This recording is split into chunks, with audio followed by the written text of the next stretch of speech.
Welcome to the Tepper School of Business Multimedia Series.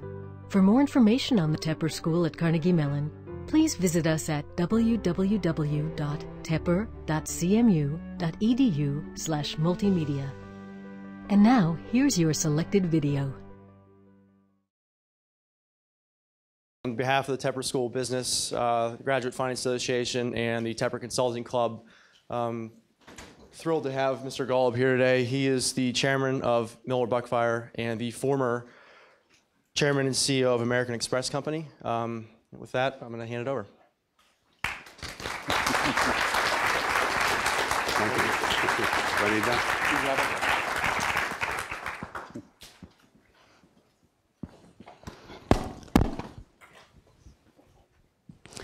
This is kind of intimidating for me to come to a school like Carnegie, where if I were applying today, I'd be laughed at by the admission office and say, "Oh my God, didn't get 800.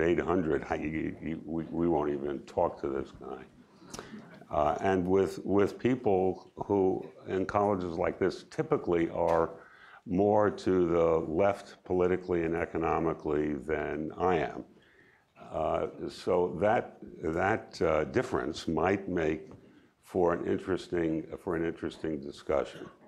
I was told that the format we would have today is I would talk for a little while, and I'm going to try and hold my remarks as short as I can, because what I'd like to do is engage in interaction and have either questions and answers or comments, or however you want to take it with all of you.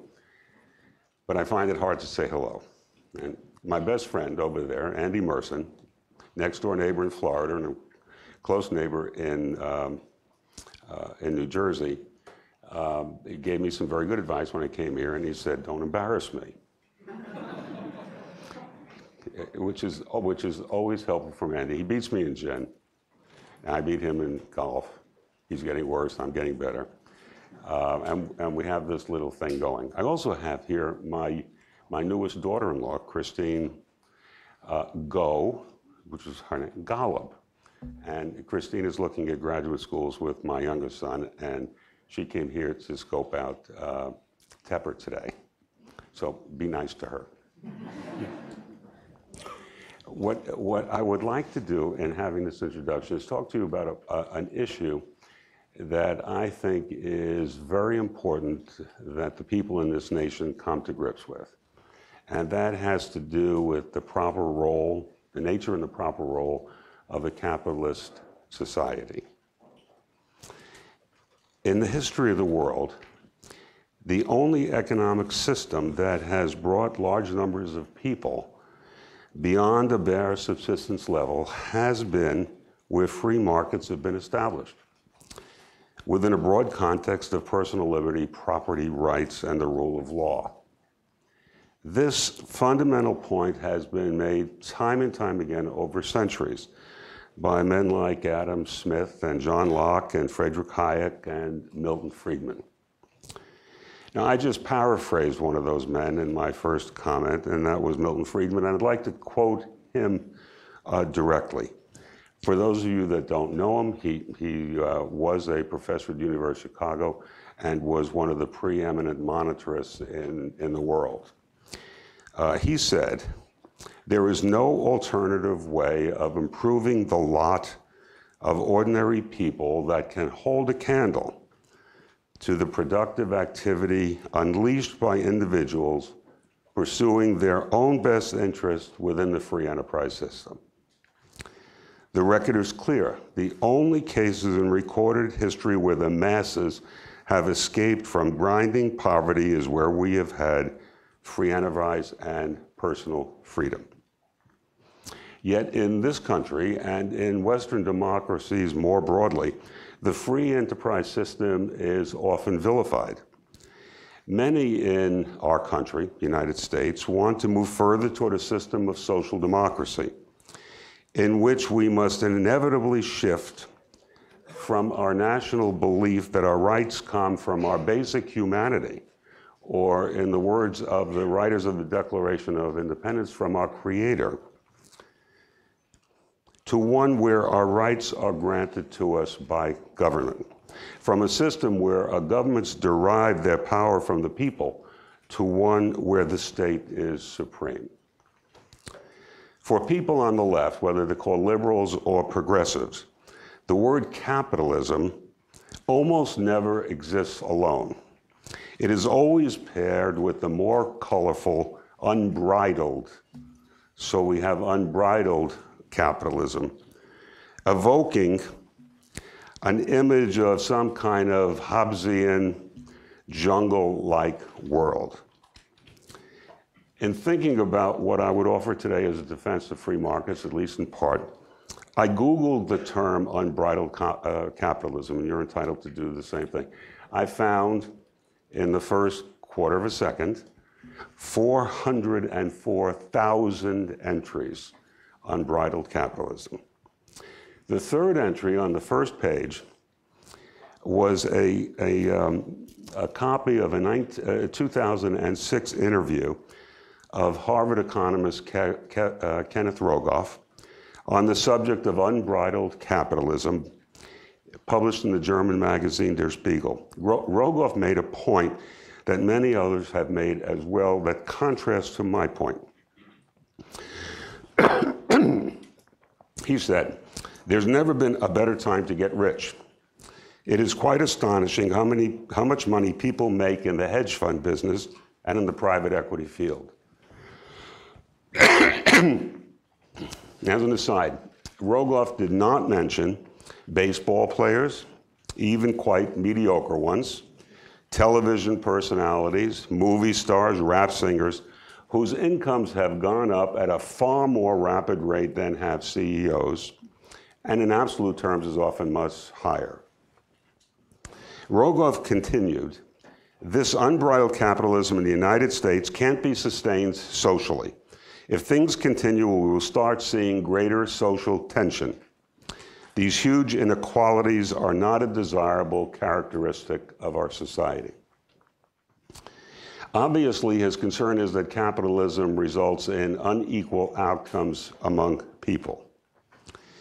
In a 2010 address, President Obama made the point even more succinctly. As he said, quote, "Unbridled capitalism doesn't work. It has never worked." Of course, he does not explain what never worked means. He does point out that in his opinion, the United States has insufficient regulation of our economy and taxes paid by the wealthy are too low. So that may be what he refers to. More likely, like Rogoff, he believes that inequality of outcomes is the problem that needs to be solved. In fact, these inequalities are a vital aspect of capitalism and a critical part of the vibrancy and effectiveness of a free market system. What would be deplorable is not this difference in outcome. What would be deplorable is if people were born in a certain station and could not rise out of that station. What would be deplorable indeed is if income mobility, still very high but falling, would be reduced substantially. It is interesting to note, the Census Bureau in the United States defines 43 million, last year 43 million people in this country living in poverty. However, the poor in our country live quite well by any absolute standard around the world. Anybody who has ever visited Mumbai and compares the slums of Mumbai to anywhere in the United States, one would understand the difference between poverty and having a little less. The poor in this country, 43 million, over half have a computer. 75% have air conditioning. 2/3 have cable or satellite TVs. 92% have microwaves. Almost all are sheltered in fixed homes or apartments, and virtually none are hungry. All are eligible for health insurance, food stamps, and a host of other programs. Also interestingly, not just the poor, but in the United States, fully 50% of the people pay no income taxes. In contrast, the top 10% pay 70%, the top 1% pays almost 40%, double its share of income. So the question is, why this continual virulent attack on the system that has allowed our people to create the wealthiest society in human history and the best off poor people in the world? Here's my thoughts. First, it's politically expedient to attack free markets. Free enterprise, while increasing national wealth and bringing a more comfortable life to all, clearly also results in unequal outcomes. Some people earn more than others. Some people even become very wealthy, a few of whom endow universities. While there is great income mobility over time, some people do much worse economically than others, and too often their poverty lasts over generations. As a result, it's relatively easy to pander to people's wish that these differences in outcomes are the result not of intelligent work ethic or good ideas, but rather the result of luck or cheating. When one stigmatizes the industrialists, the CEO, the greedy bankers, they are dehumanized, and it becomes easier to blame them for bad economic news or accuse them of not paying their fair share, whatever a fair share might be, or indeed getting rich at the expense of the poor. If you believe in the evil of capitalism, it's also easy to avoid facing the fact that a great deal of bad economic results come from both too much and too ineffective government. Let me illustrate from current events. Most people in this room are aware we're in a recession. One of the ways you can tell is that 50% of college graduates can't find jobs. That's a recession. Most of the people believe that the current economic problems come from a bubble in our housing markets caused by greedy bankers who persuaded innocent people to buy homes they couldn't afford, and then securitizing those loans and foisting them on unsuspecting buyers. Certainly Congress believed that because they passed the most far-reaching regulatory acts in history, the Dodd-Frank Act. Here's the introduction to the Dodd-Frank Act. I just read the first paragraph of the introduction. You'll get bored if I read more. Years without accountability for Wall Street and big banks brought us the worst financial crisis since the Great Depression. The loss of 8 million jobs, failed businesses, a drop in housing prices, and wiped out personal savings. How many of you believe that is the source of the crisis? Nobody? Okay, only a few people. All the rest of you believe what? What do you believe? What do you believe caused it?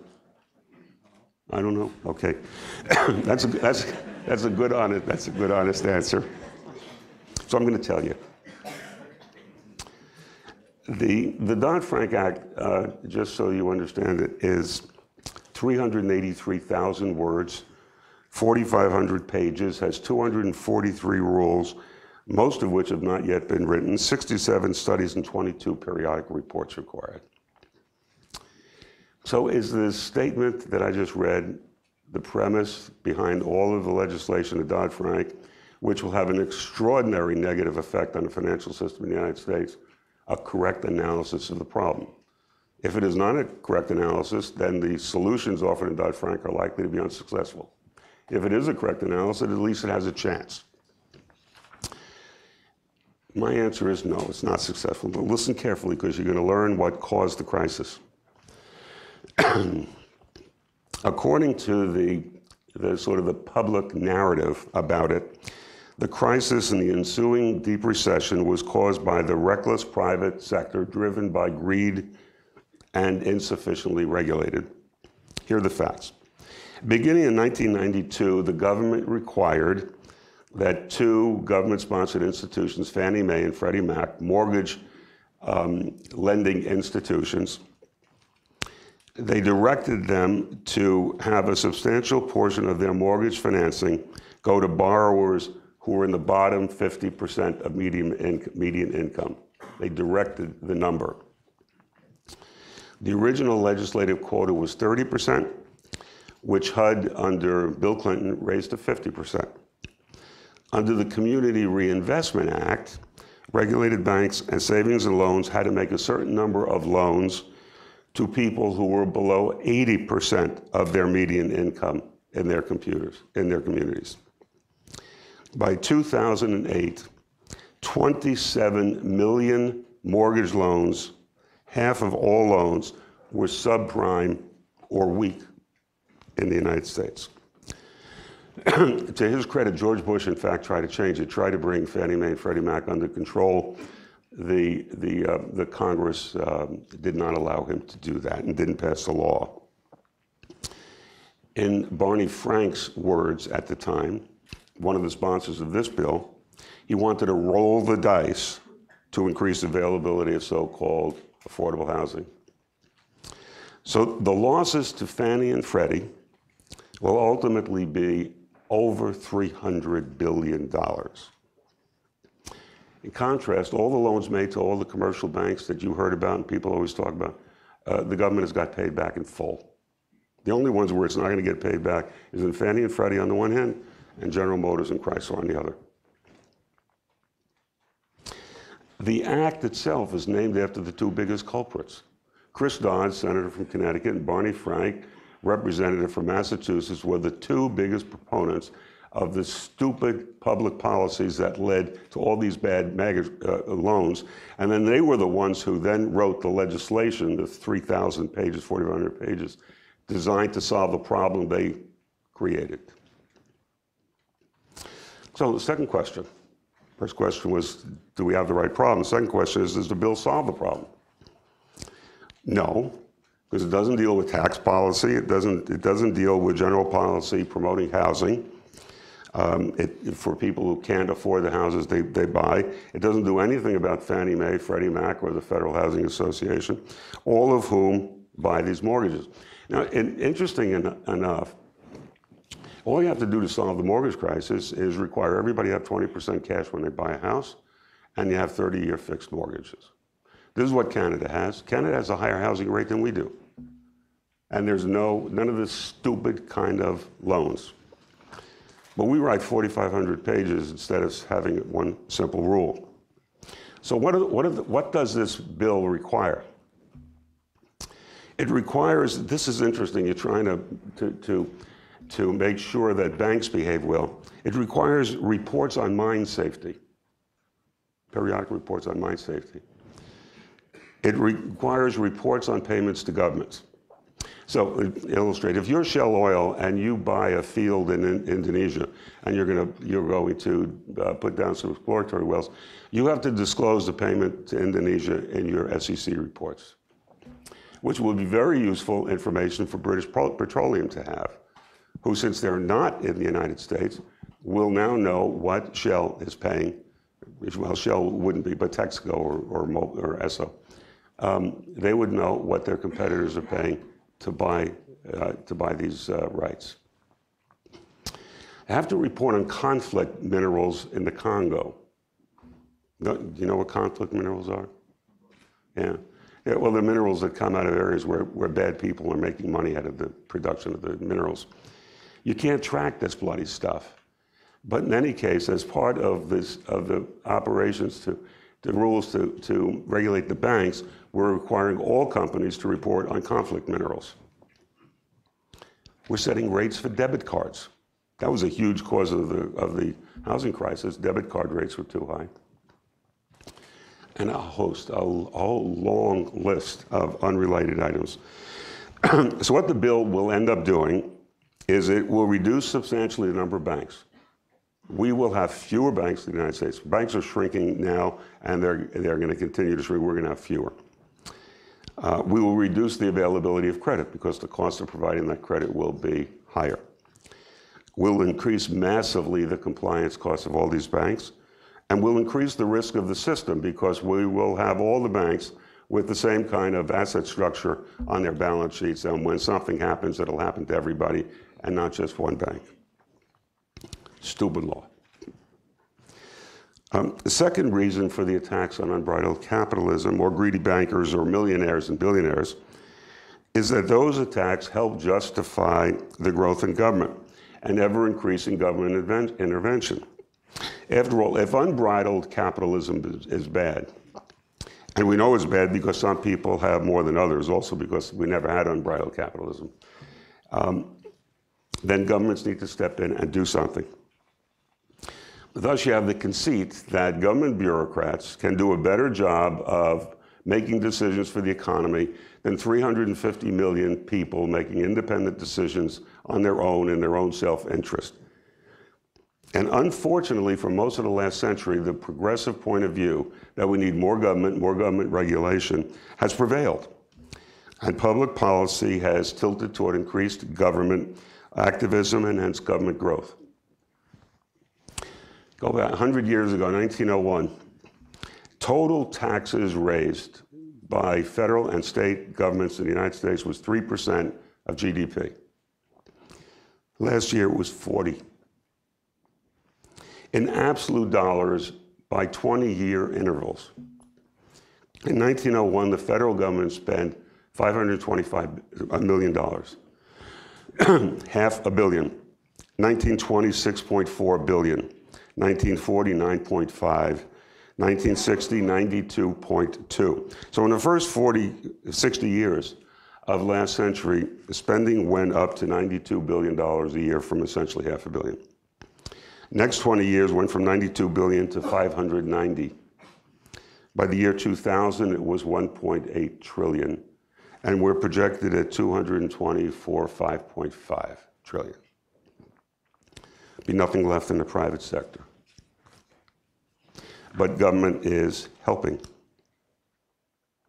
Over that entire period, government spending grew at 8% a year, compounded annual growth rate 8%. Doesn't sound like a lot, but over 100 years grows up.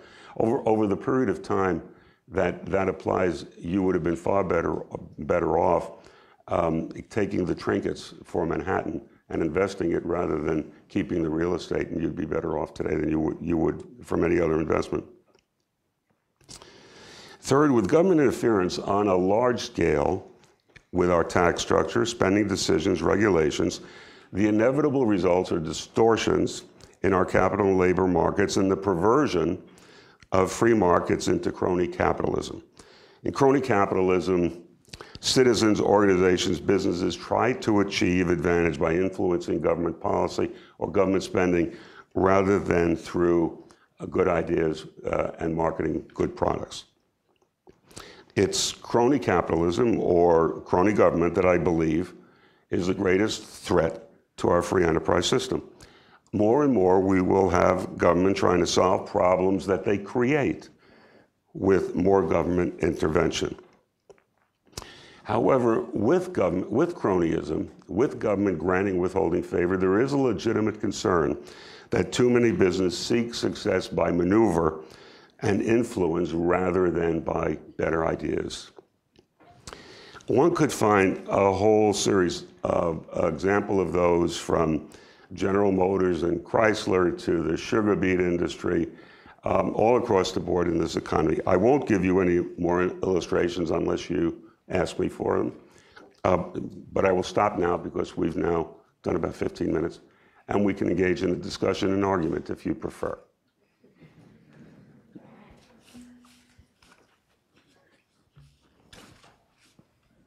Yes, sir.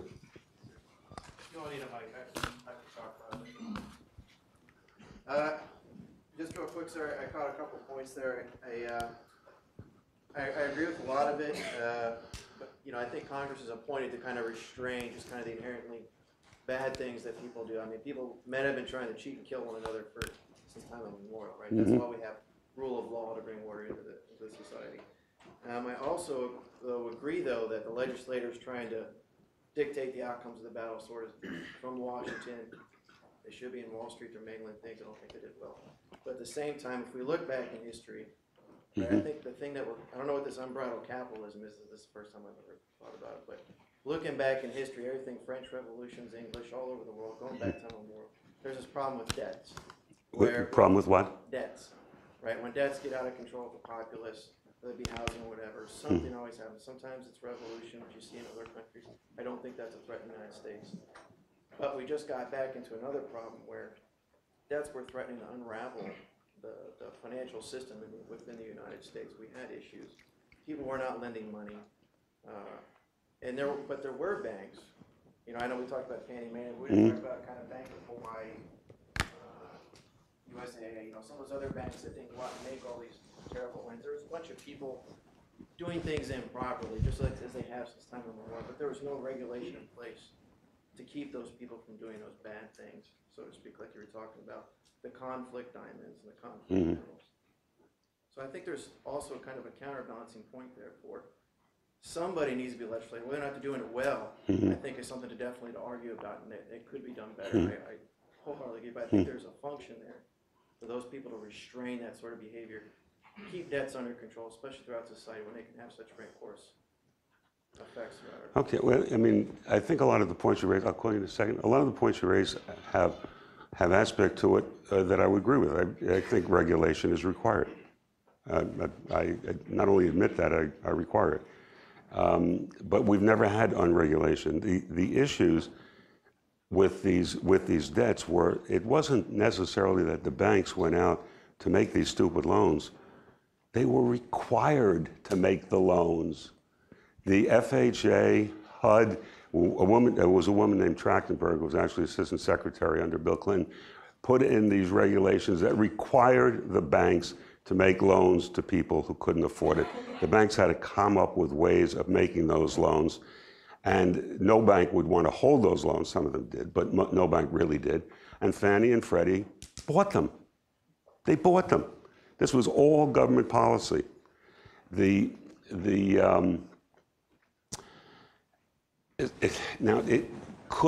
the banks have said, no, I'm not going to make these loans, even though HUD wants me to make the loans, I won't make them, right? They could say that. No, they can't. When a regulator in the United States tells an institution, you do X, and you say, no way, that's stupid, you will get punished. That is the nature of regulations. For often what regulators will say is, we're going to give this to the Department of Justice, and you either cooperate or we're going to criminally indict, and then they put you out of business. So the fault is, clearly there is some fault on people who made stupid decisions in the private sector, clearly. The bulk of it in my mind is more on the other side. And if you want to, there was a very interesting piece written by Peter Wallace, and I think it's available on Google, on his analysis of the numbers and the causes behind the credit cycle. Now the other thing, conflict minerals may be a problem. Mine safety may be a problem. Tell me what the hell that has to do with banking regulation. Just give me one possible way of thinking about why mine safety is related to the asset structure of Chase Manhattan Bank. Just one. It is not. Here's the problem. Congress and regulators are incapable by nature of defining limits.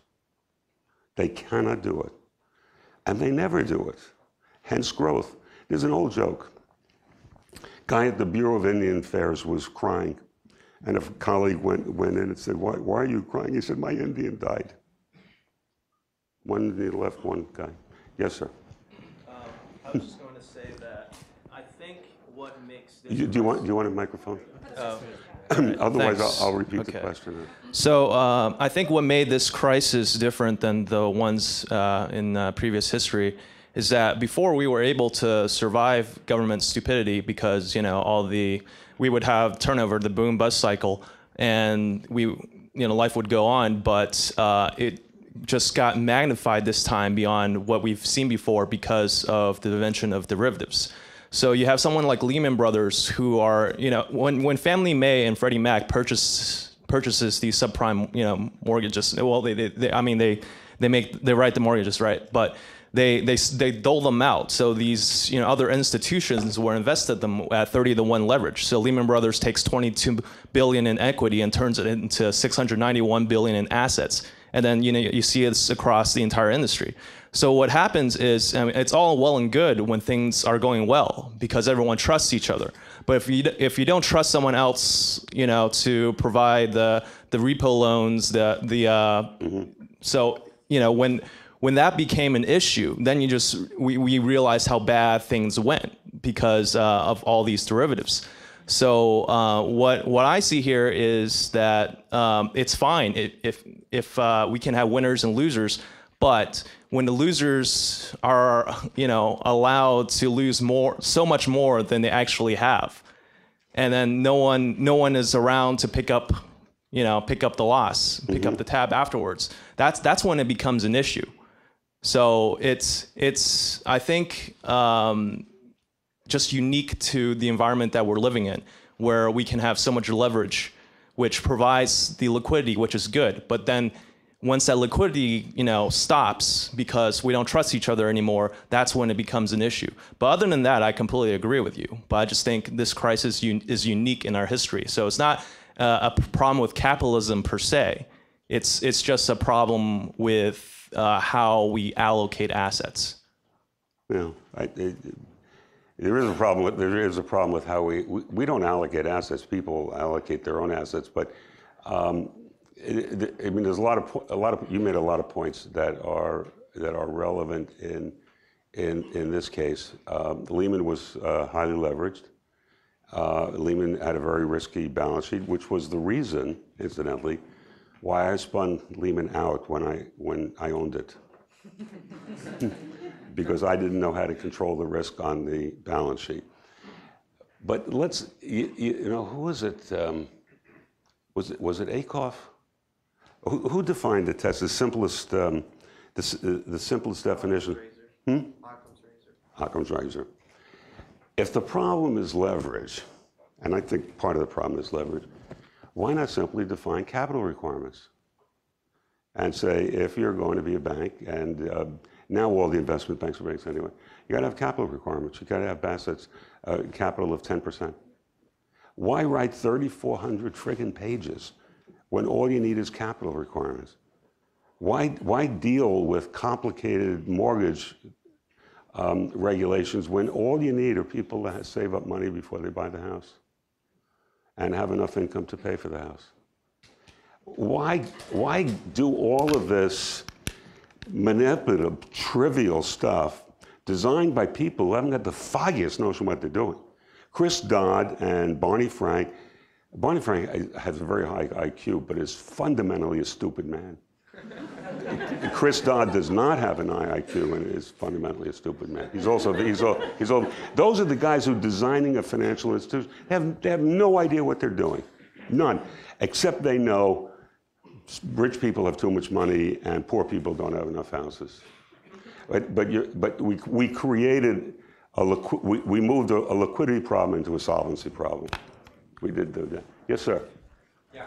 Thank you very much. No, I'm sorry. It was that sir in the beautiful T-shirt. But you're the next sir. I partially agree with you. Wait a minute. Let's get your mic. I partially agree with you that by the legislation that allowed these banks to make these loans to lower income, houses, that partially created the problem. But I think what you fail to realize is that there were some people who just took advantage of this legislation. I mean, you no longer have to put 20% down to buy a house, and the culture of greed and envy in America during that decade. That they have a McMansion. Why can't I have a McMansion? Oh, I don't make that much money. Well, don't worry about it. We'll refinance in 3 years. So I do not dismiss the idea that people bought houses they couldn't afford and knew it. But I think they did it under the assumption that housing prices were not going to grow at the secular rate of 3%. They were going to grow at 9%. And next year they'd simply refinance it and resell it. Right, but I think the bankers, I think it's just easy to say, when you have 200 million people that are in a recession and 1 million people on Wall Street, well, it's easy for the 200 million people to say, well, the 1 million people who made some money off of it, in the end, they probably didn't, but, they're to blame. But I think it's just the culture of, well, why blame myself or look at myself to fix something when I can blame someone else? Sure. If I can blame somebody else for my problems, I'll do it. Why would I take the responsibility myself? I often blame my wife for something that goes wrong, and I find that a perfectly acceptable thing to do. She does not. There was somebody else here, and yes. Well, I was just going to thank you for coming out and talk to us. And I'm no expert when it comes to finance or economy, but I recently read an article on the Wall Street Journal that was written by you. You had mentioned that for U.S. to coming to tax spending, it was necessary for us not to invest into alternative energy. Rather, we should focus more on the natural resources that we have, plenty. I wanted to get your thoughts more on that subject. How can U.S. maintain its competitive edge over rising economies such as China and India, who are technologically advanced? Okay. So. Well, let's separate the issue between my fears or concerns about China and India, which are really quite small, and my concerns and fears about investments in so-called clean energy. I have no problem whatever if you personally decide to take your money and invest in windmills. None. You can do that every day as long as you want. If your neighbor wants to build solar panels, I have no problem with that. My problem is when my money, I don't want to invest in those, my money is taken in taxes by a benevolent government who has concluded that solar power is the way to go, and windmills are even better, and because I don't want oil. And the logic astounds me. We now put gasoline has 10% of our 10% of our gasoline is ethanol. To produce a barrel of ethanol, it takes 1.5 barrels of oil. The barrel of ethanol has 70% of the energy content of a barrel of oil. You explain to me the logic, other than helping Arthur Daniel Midlands, in requiring the use of ethanol and gasoline. And then if you require the bloody ethanol, you can't even import it from Brazil where you can get it at half the price. That, my friend, is crony capitalism. Now, this morning I think it was the New York Times, which is unusual. New York Times, I read the New York Times every day, even though I get angry, but I read it. But I read it.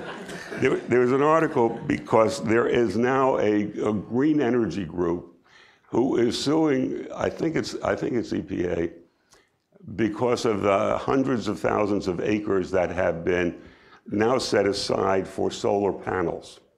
And the green energy people are saying, we put all these solar panels in, we're going to kill all the plant life and all the animal life underneath the solar panels. And we got to do environmental protection studies. Incredible. Windmills kill more birds than anything else. I mean, they kill birds. You never hear the wildlife societies going after them. The cost is, natural gas is abundant and cheap. Oil is abundant and cheap. There's no bloody shortage. Coal could go on forever, and the only problem with coal is we have too much sulfur in coal, and we need some more technology to take the sulfur out. But we don't even need to do that because we've got all the natural gas. Tell me why we need a bloody windmill. It is, what's the number? It's $18 per 1,000 kilowatt hours, whatever the measure is, and natural gas about $2. Why would you put up a windmill? Why would you put up a solar panel? And if you want a house, you want to put up a solar panel, put up a solar panel, and it'll cost you more money than if you heated it with gas, but that's your money. Don't take mine. Governments never allocate capital well, never. There was somebody back there, I guess, who's next. Yeah, sorry, sir.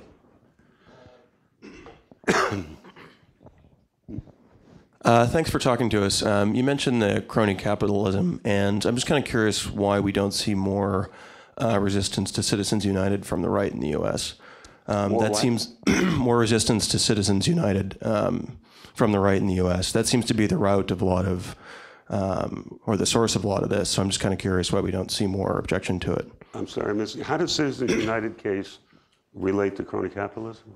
Well, because it's brought so much money into politics, it's only going to increase the amount of influence businesses are going to be able to put in to get their, their special deal, if you will. Well, I don't know. I don't know whether that'll have any effect on it or not. I mean, which is the amendment that says free speech? Is that first or second? First. First? I mean, I read it. I just don't remember all of it. So it's first? I think that's a pretty good amendment, actually. And if you're going to stop, if you want to stop people on the right from engaging in the political process, how about stopping the people on the left? I mean, all we're doing is catching up. That's not the problem.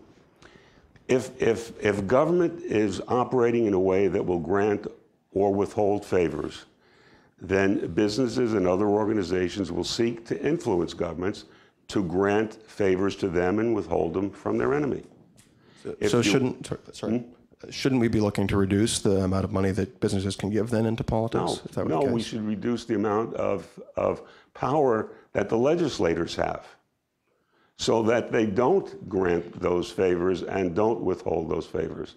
And example, if you eliminated the corporate tax code, there would be nobody lobbying for corporate tax breaks, right? You eliminate the bloody code. Occam's razor. Don't have the code. Yes, ma'am. I'll get 2 ma'ams on this side and then more sirs on that side. This is a bit more of commentary than it is, I guess, a question. But my impression is that it's much easier for regulators in Washington or politicians to tell a bank what to do because they can't really go back and tell the generation, our generation, that we can't spend more. It's much harder for them to tell us that we can't spend more than we have. We've been raised, our generation has been raised to spend every penny that we have and then keep spending more. So you ask, why can't they just tell me before I buy a house that I have to have 20% down?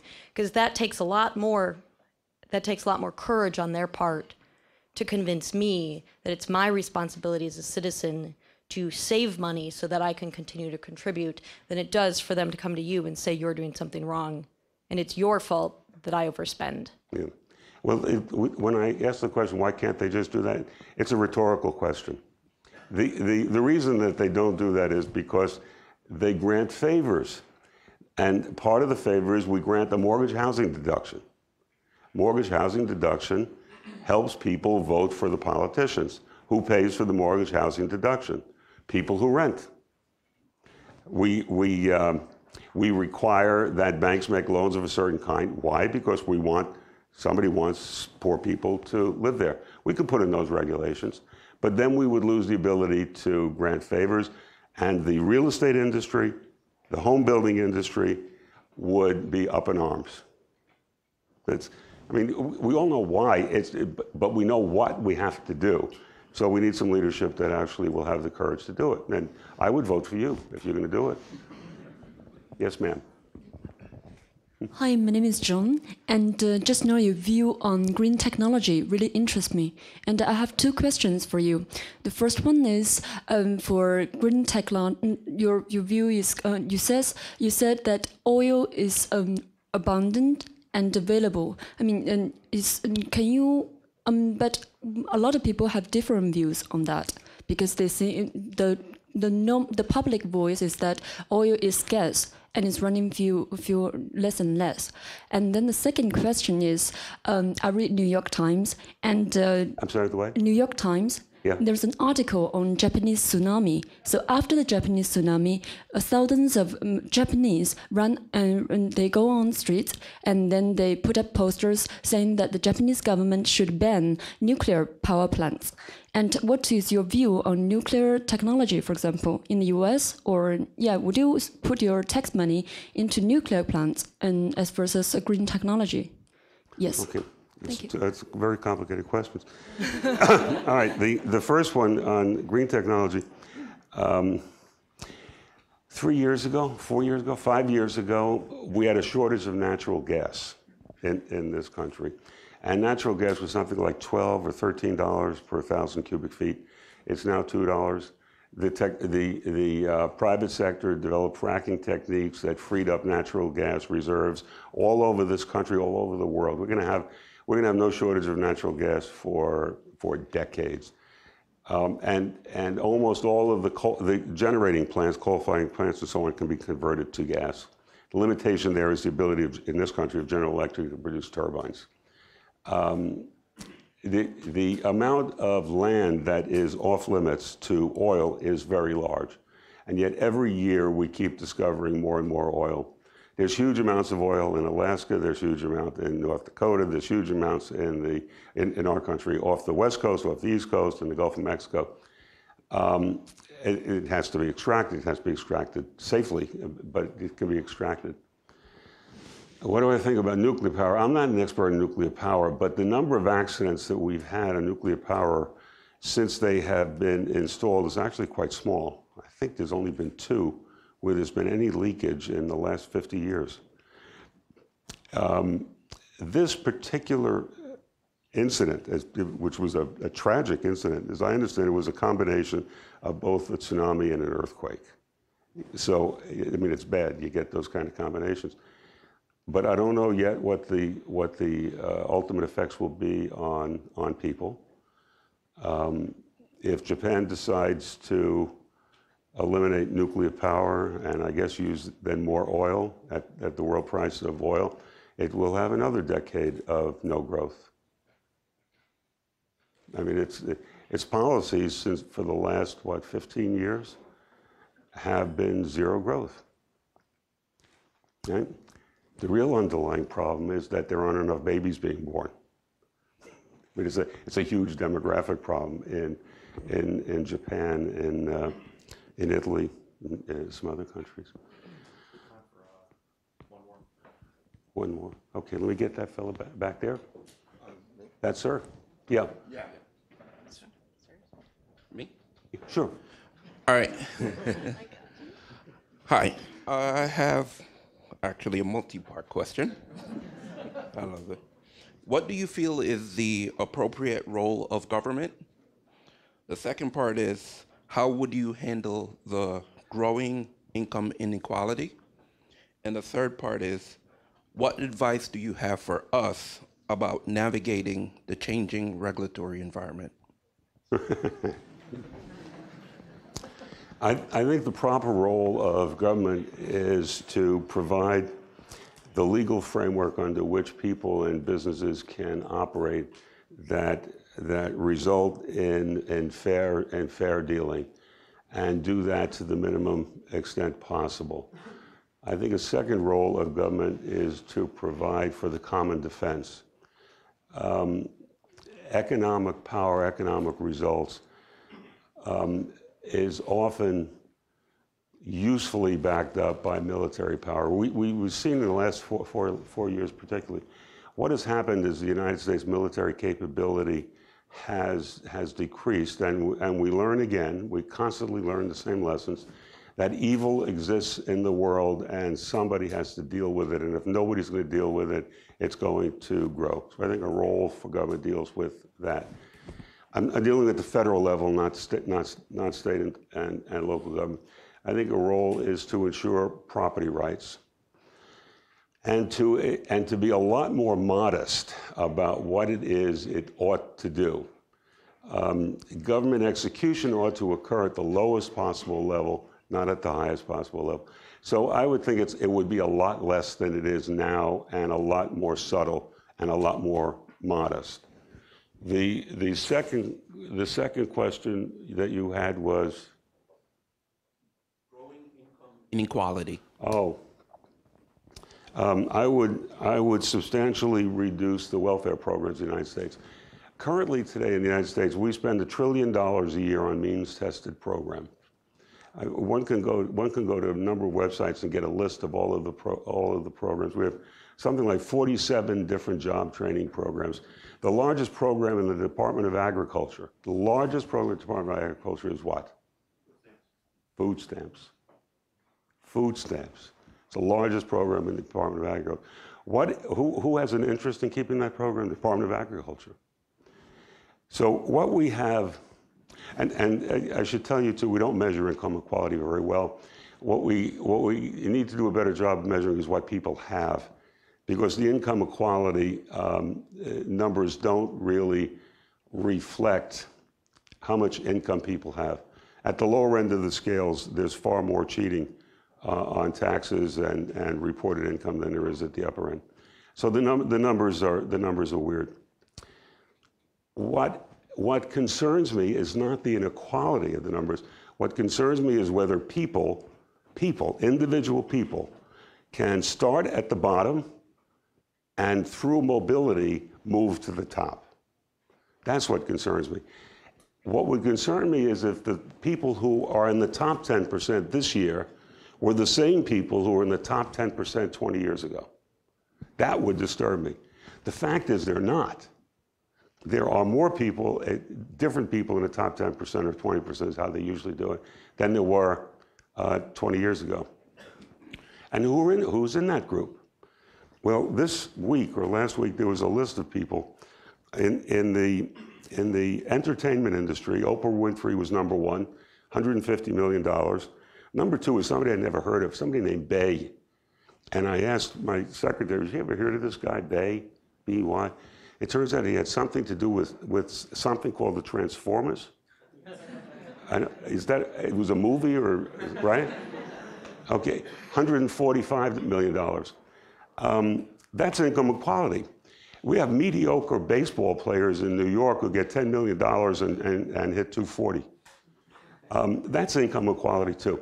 So it is not just income equality of people in business, it's income equality for a whole range of things.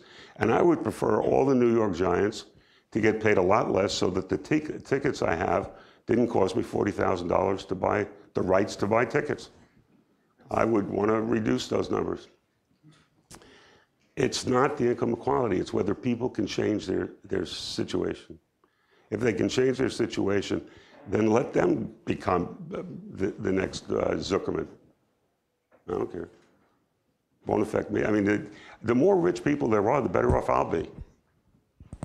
So I would want to have more rich people. I want every one of you who's going to Tepper and graduating, I want you to earn $1 million in 10 years. It would make my day. I'd be as happy as you, collectively, because I would have to pay less and we'd have more money to spend on things that are useful. I guess I'm done, right? I'm done.